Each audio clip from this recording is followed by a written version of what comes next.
And when fully healthy, when they got Dalvin Cook in the game, when they have Jefferson in the game, Thielen in the game, all those guys in the game, even Madison can get off. People like that. Kate Osborne caught the game-winning touchdown. You know what I'm saying? People like that, man. It's just like, how can you really be stopped? I mean, Kirk Cousins. I mean, people say Kirk Cousins is this and that, but Kirk Cousins has been a consistent quarterback and has kept a starting job for the past several years. So, I mean, I understand you can have your opinions about him, but you have to understand this man is a capable quarterback in this league, and I believe if he went up to New Orleans and won the overtime, man. That's not something easy to do. I mean, yeah, Jared Goff did the same thing, but Jared Goff won off a bad play call, a bad PI call, a non-missed PI call is what I'm trying to say. But Kirk Cousins went up there and won strictly based off the way his team was playing and the way he was playing. They went out there, he threw the game-winning touch in that overtime in New Orleans, man. On a 13-3 New Orleans team, man. So it's like, yeah, you can say what you want about Kirk Cousins, but from what I see, he has did some things in this league to, get his team W's. And that's what it's looking like now. They're on a 2-game winning streak. I believe they'll continue this winning streak, hopefully, to get to 4-3. And continue on from there, because also on the defensive side of the football, you have Everson Griffin and Danielle Hunter back as a duo, and that's crazy. With Michael Pierce on the O-line, with Dalvin Tomlinson on the D-line, I'm sorry. And that's a crazy D-line with Eric Kendricks following up in the linebacking core. So, Harrison Smith is still in the secondary. This team is loaded. So, I just don't want teams to sleep on the Vikings. I mean, teams, really to sleep on the Vikings. I don't think teams are. I think fans are sleeping on the Vikings is what I'm trying to say. Just wake up on the Vikings, man. They are a good football team. They are a good football team. If we go back and look at this season, they were really the only sole team to have that really legitimate shot of beating the Arizona Cardinals this season. A missed field goal is all it took for them not to beat the Arizona Cardinals this season. The Arizona Cardinals, if not for that missed field goal, would be 5-1 right now. So, let's just put everything in the context. It's not just act like since the Vikings were 1-3 and they put up a good game against the Cleveland Browns. They lost 18-14. So let's put in the context that that the Minnesota Vikings is a good football team. They have put up a lot of tough. They've had a lot of tough battles this season. A lot of tough battles in these football games that they played, and yeah, they came out victorious 3 games, and they came out as the losers 3 games. I mean, it's just the way the NFL works. You lose some, you win some. But this isn't a bad football team whatsoever. So, as fans, just don't think that. You actually have to watch this Minnesota Vikings football team. They're a good football team, man. I believe they can be one of those 7 seeds in these playoffs, man. I don't know if they can beat Green Bay to, get that 1 seed. But if you would have asked me before the season, I would have said yeah. But now, I don't know. I do believe they can be a low playoff seed this year. But I don't think they can actually be that high playoff seed, that 1 seed in the NFC North like I really thought before the season, coming into the season. But maybe things can change, man. It's a 17-game season, like I was saying, and a lot changes in the NFL. So, yeah, man. But we gonna see with the Minnesota Vikings, man. I hope they can, continue to reel off W's until they have to face my Los Angeles Rams. So, moving on to the next topic, man. We're gonna start with these, who I believe to be the top 5 teams in both respective conferences. And I'm gonna start with I'm gonna start with the AFC. I ain't gonna start with my favorite conference in the NFC yet. I ain't gonna start with that yet. But starting off with the AFC, man, top 5 teams in the AFC right now, man. Obviously, number 1 would have to be the Baltimore Ravens, led by Lamar Jackson, Marlon Humphrey on the other side of the football. And simply, man, this team is just rolling off W's, man. I mean, it's ever since that Raiders lost week 1, this has been one of the more clutch football teams in all the NFL. I mean, they had Lamar Jackson had mistakes in that week 1 loss against the Raiders where he fumbled the football a couple times and led to their defeat. But ever since then, every close clutch game, Lamar Jackson has came through. Lamar Jackson probably played my favorite game of him Monday night against the Indianapolis Colts I've ever seen Lamar Jackson, by far. And then he led them against his so-called kryptonite, not his kryptonite no more, the Kansas City Chiefs. He beat them 36-35. So every close game ever since that Raiders lost, Lamar Jackson and these Baltimore Ravens have found a way to win in these close games. And we have to give credit where it's due, man. This is looking like the best football team in the AFC right now, followed by the Buffalo Bills. Honestly, this was a toss-up between the Buffalo Bills and the Baltimore Ravens for the 2 spot and the 1 spot, because honestly, if it wasn't for that missed 4th down conversion, I probably would have the Bills at number 1 right now. So I'll probably have to switch that, but no, I'm not gonna switch. I'm not gonna switch up on Lamar. But I'm gonna have the Bills at 2, man. The Bills is obviously, like I said, they can be a 1 seed team, man. I mean, the Bills is just, they really like that. It took one mistake on a 4th down where the chances you have Josh Allen on what, a 4th and 1, 4th and inches. I mean, I would have did the same thing. I mean, so people can't blame the Buffalo Bills for going for it when you have a quarterback that's 6'5", 280. Straight up. I mean, you can't blame the Buffalo Bills for that. I mean, the chances are highly likely that you get the first down. It just so happened that they didn't get the first down. That's all. And the game was over. I mean, mistakes like that happen in football, and you just move on to the next week. But we shouldn't condemn the Buffalo Bills for just one missed call like it was a Seattle Seahawks goal line pass or something like that. I mean, it was just, the chances were highly likely that you get the first down with Josh Allen due to his size. And it was the wrong call at the time. I mean, it prevailed to be the wrong call because they didn't get it. But I mean, I probably would have went, like I said, I would have went for the first down too, just to have that assurance that I can go score and win the football game right here if I get this first down. But because they want to get up out of there, I can just tell based off the way the game was going. You don't want to get the ball back to Derrick Henry and kick the field goal. I mean, the way Derrick Henry has been running rampant, the way he was running rampant on the Buffalo Bills, and that was probably the best defense in the league coming into the game, but he just made them look silly, Derrick Henry. So you just want to get up out of Tennessee that game, and because it was a rough game for the defense going against Derrick Henry and Tannehill and them boys. So, but yeah, man, I got the Bills at the number 2 spot, because other than that loss to Tennessee, it really didn't deter me off the Bills. I mean, I still think the Bills, in my personal opinion, will still get to the Super Bowl. So they'll have to be my number 2 team. My number 3 team will have to be the team that beat the Bills. The Tennessee Titans, man. The way Derrick Henry's playing, he's got them to this point. He's got them to this 3 spot for me, and that's all I have to say about that. Because the way Tannehill's been playing, the way the offensive line has been playing, I mean, he's been hitting the ground a lot. And that's not what I expected. Julio Jones has been in and out the lineup due to his hamstring injury. And man, I feel your pain, man, because I was working out the other day, man, and my back leg, man, like my back right leg, I can feel it, man. That hamstring, that hammy, it ain't no joke. So, yeah, I feel your pain, Julio. So, this joint hurt, G. So I can see how he's been in and out the lineup. So is AJ Brown.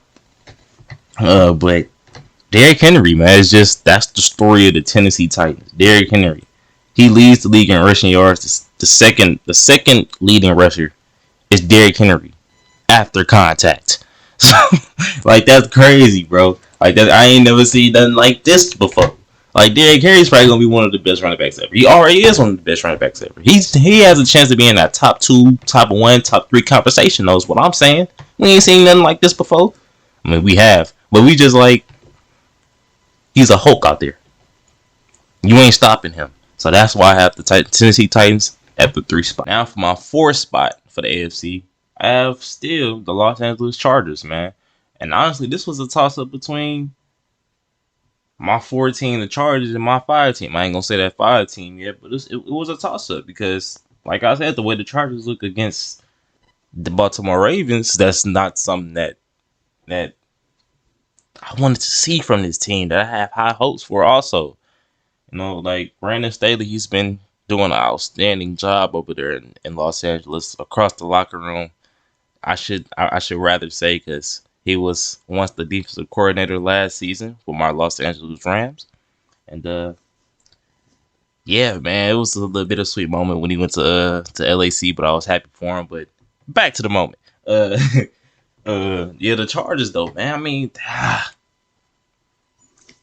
the defense didn't look good, the offense didn't look good, so I think it was just a off week for the Chargers, and I believe they'll get back to it. I think they really needed this bye to really recoup and reflect on what happened in Baltimore, up in Baltimore. So this should be good for the Chargers. They should get back to playing the way they was playing football, and I believe the next game they come out should be a W. So yeah, I'm just gonna move on from them and down to the Cincinnati Bengals, man, my 5 team. Cincinnati Bengals, man, a young football team, and they look good. I mean, all of them struggle years in Cincinnati, it's looking like it's bound to come to an end here in the second because Joe Burrow, Jamar Chase, T. Higgins, Joe Mixon, Samaje Perine, Tyler Boyd, C.J. Uzama. That offense is very dynamic, man. It's like all those names I just said can get in there. Even Evans got a touchdown last week in Detroit, the running back, 25.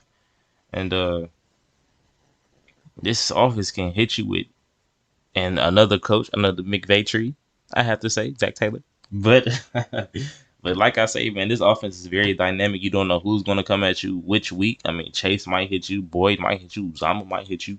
So you have to be very wary of every receiving threat that the Cincinnati Bengals send towards your way because any of those guys can get busy, man. Any of those guys can get busy. And that's what scares me about the Cincinnati Bengals. And plus Trey Hendrickson, the defensive end on the other side of the football, the defensive side of the football he's been playing out his mind since he had that great season. I believe that was last season in New Orleans. So he's came over and Hubbard has been very good too. So the Bengals are a very tough team, man. And I didn't expect this really coming into the season, really, but the way they're playing right now, and it looks like they're going to continue to play this way. They like they're going to be one of the more tough teams in the AFC conference. So that's why I have them as my 5 seed, rounding out my top 5 AFC teams. Now I'm gonna move on to my favorite conference, the NFC, man, the best conference. Now we're gonna start off with the number 1 team, and I'm gonna give them this just because they got a game off of the Los Angeles Rams, I guess. I mean, we had an off little game or whatever, but ain't nothing too crazy, nothing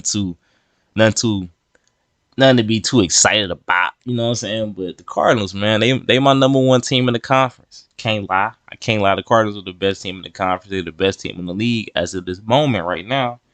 Based off this 6-0 start, man, they won a game without their head coach. I mean, literally, like, without their head coach. I mean, I didn't think that could happen with this football team because I thought because Cliff Kingsbury is obviously the play caller over there in Arizona, but I thought he would missing him calling the plays and stuff like that. I thought Kyler wouldn't be the same. The offense wouldn't be the same, but they look just the same to me. So that's why I have this Cardinals team as the number 1. That's the number 1 team. The defense is coming together. The defense is creating turnovers. I mean, man. This Cardinals team is just all around great. And they have too many weapons on offense to be stopped. Too many star players. I mean, Chandler Jones and J.J. Watt is so scary. I mean, coming into the season, when I seen those two will be together, I knew it was going to be trouble. I knew it was going to be trouble, especially if Chandler Jones stays healthy, especially if J.J. Watt stays healthy. It's going to be trouble for whoever they play. Isaiah Simmons is getting better. Buda Baker's still back there. So this defense is playing well, man. And Like I said, with the turnover that they're creating, I mean, I just don't see nobody dethroning the number one team I have right now, the Arizona Cardinals, until my Los Angeles Rams, my number two team, plays them again. I still believe the Rams are the best team in the conference. Actually, like really, really, really believe that, but I don't have the proof to really back that up based off the loss. But I do believe the Rams are the best team in the conference. Not being a biased Rams fan, I just honestly, I can't see Matthew Stafford having as bad of a game as he did against the Arizona Cardinals 3 weeks ago. Again, I mean, I believe he's gonna most likely outdo Kyler Murray in the next matchup. Most likely, that's what's going to happen. And when he does that, I have no worries because I know Aaron Donald is at least going to generate some pressure. I think that was the thing. Our offense that they couldn't generate nothing on offense, so our defense kind of felt tired because we was on the field for a long time. I'm pretty sure the time of possession was at least 10 minutes plus on the Los Angeles Rams against the Arizona Cardinals. I believe the Arizona Cardinals at least had 10 plus minutes on us on the time of possession tip. But if we get our offense like together, like all the way together, I don't believe the Cardinals can beat us, man. Because we have also two star players on defense. We have Jalen Ramsey and Aaron Donald, probably the best two defense players in football. So no other team really can say that at their respective positions.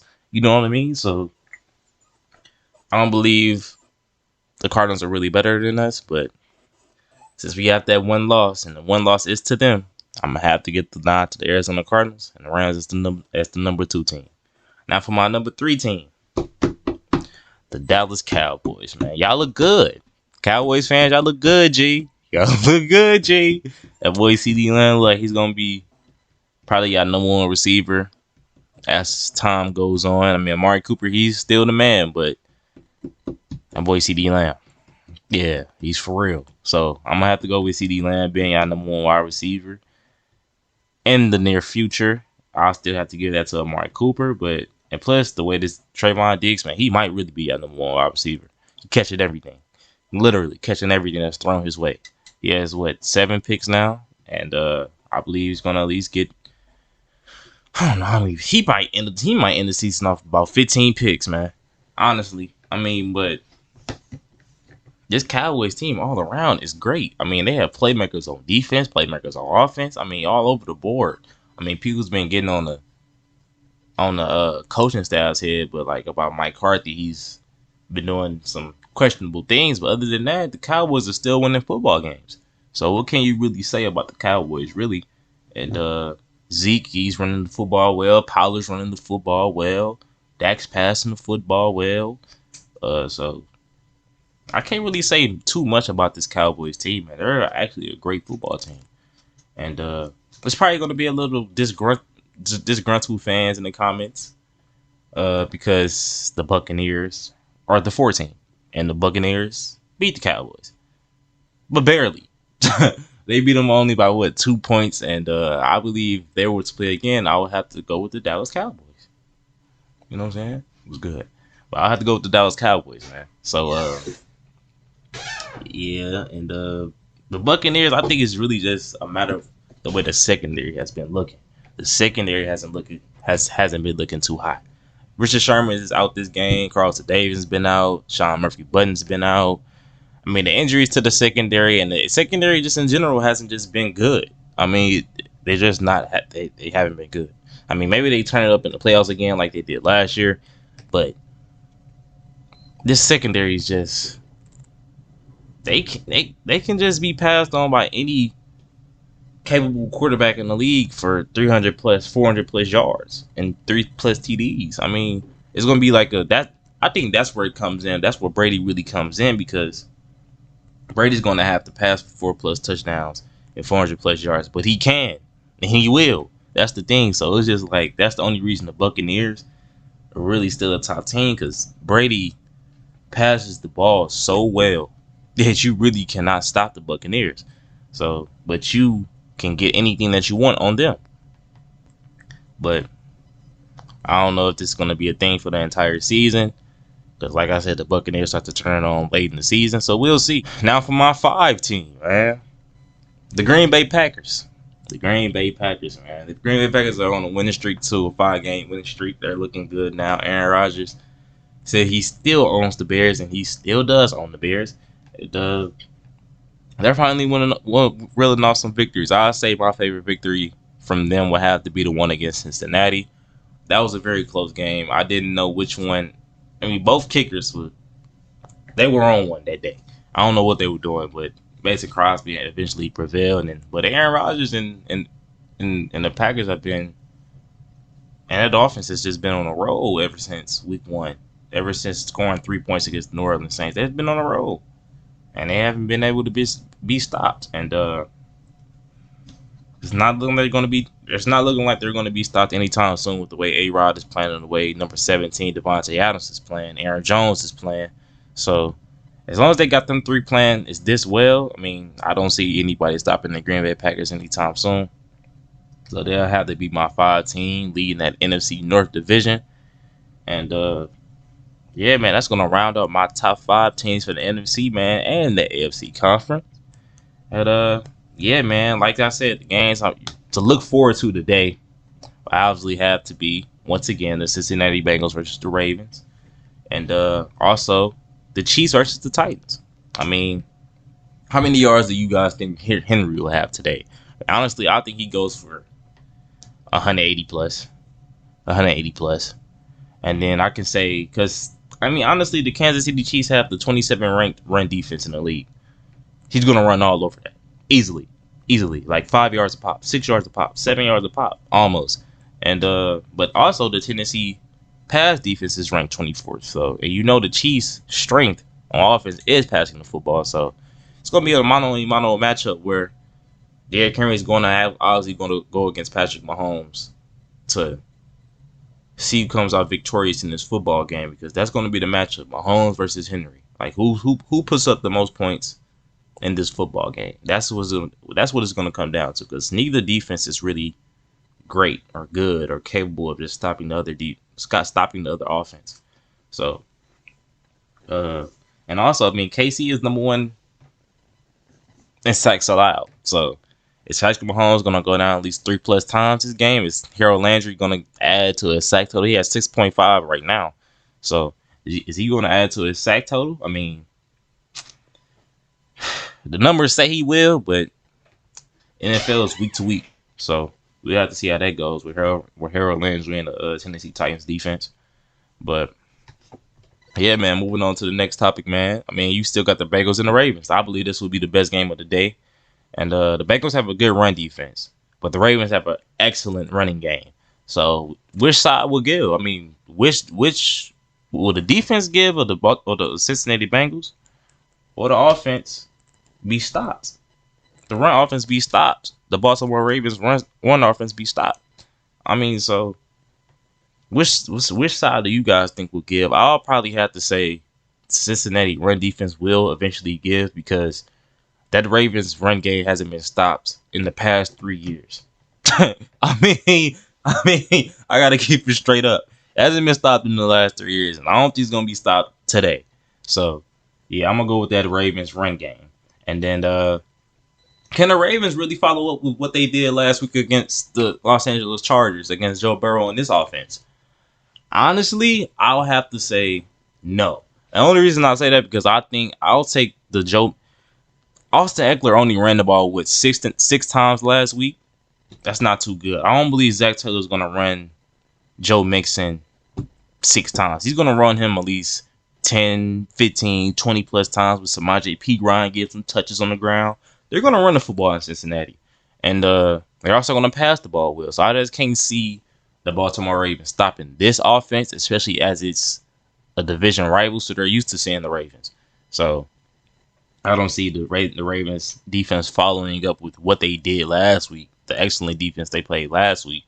They might have it's going to be some stops in there. It's probably going to be some turnovers in there, but I don't think it's going to be as bad as it was last week against the Chargers. But it's going to be a good game, though, man. I just want to know how many times Lamar Jackson will drop back and sling it based on the flow of the football game.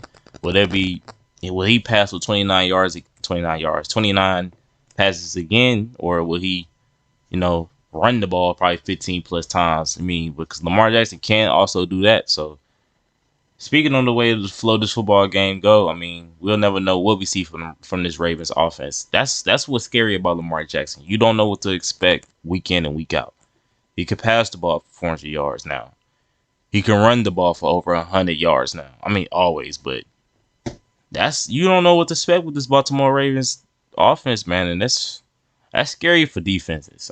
That's scary for defenses. So I'm really looking forward to that Bengals and Ravens game. I really got that highlighted on my schedule for the week. And I've been having that highlighted since I seen the schedule came out. But this is gonna be a good one, man. This is gonna be a good one. Next one that's notable to me, well, I'll obviously have to be the Lions versus the Rams. Jared Goff revenge game. Sean McVay versus Jared Goff. Matthew Stafford versus Detroit. So that's gonna obviously it's gonna be very very interesting to see from if you see will Jared Goff get a standing ovation or not. I mean, yeah, he wasn't a great quarterback, but Rams fans, you have to be grateful, G. I mean, he got us to a Super Bowl. He's been the best quarterback we've seen since Kurt Warner, easily by far, in a Rams uniform. I mean, we had multiple playoff years with him. I mean, things went sour in 2019 and 2020, but we still had winning records in both those years. Like, so we really can't. And coming from a Rams fan standpoint, we had a 10 plus year drought, almost 13 years where we had almost negative records almost every single year. So to come at Jared Goff like this, man, and say he just or not to or to just boom or not show him love it'll be the wrong way because Jared Goff did a lot of good for this franchise, and plus he did a lot of good for the community in LA. So you can't really knock the man. So Jared Goff, man, he always my guy. I always miss Jared Goff, man. So if I was in LA, I'll give him a standing ovation. So I'll just give him a standing ovation from the crib, and I salute you, Jared, man. You one of my favorite quarterbacks in the NFL, man. Just based off what you did for my Los Angeles Rams, man, I still have to give you credit where it's due, man. I mean, yeah, Sean McVay did a lot for you, but you have to go out there and play. That's what people also forget. But you have to go out there and play, and you did your thing, man. So you still my guy. No, don't get it till you still my guy. You still Zay Hooks' guy. So yeah, man. But emotions run between both teams, both quarterbacks. I mean, Matthew Stafford might feel a type of way about the Detroit Lions too. I mean, I don't think things went as sour between the Lions and Matthew Stafford as it did between Jared Goff and the Rams. But I want to see. I would love to see Detroit and Matthew Stafford embrace each other before the game starts and even after the game, because 13 years, man, to be 12 years in one franchise, man. I mean, it's more than a decade. So you have a lot of love still in that franchise. I mean, if it was in Detroit, Matthew Stafford would most definitely get a standing ovation. Most definitely would get a tribute video for all he did for that franchise. And they didn't get many playoff wins and nothing like that, but he was always a great player for that Detroit Lions franchise. And we can't say he wasn't. So yeah, man. I think emotions will run rampant between both quarterbacks. I don't think they'll show it, but they'll most definitely play like it. Like they have a chip on their shoulder. They're trying to prove something to the other franchise. Like they'll most definitely show it through play. And I think it'll be I actually think we're most like going to blow them out, but it's going to be probably a fun game to watch as a Rams fan. I want to see what Jared Goff does. I want to see how bad we beat him up. I want to see, not Jared Goff in particular, I just want to see how bad we beat up the Detroit Lions. But I know Jared Goff is going to go down a few times. Aaron Donald might get in there too. So, if anything, I just want to know how quickly this game does get ugly, because I do believe it might get ugly.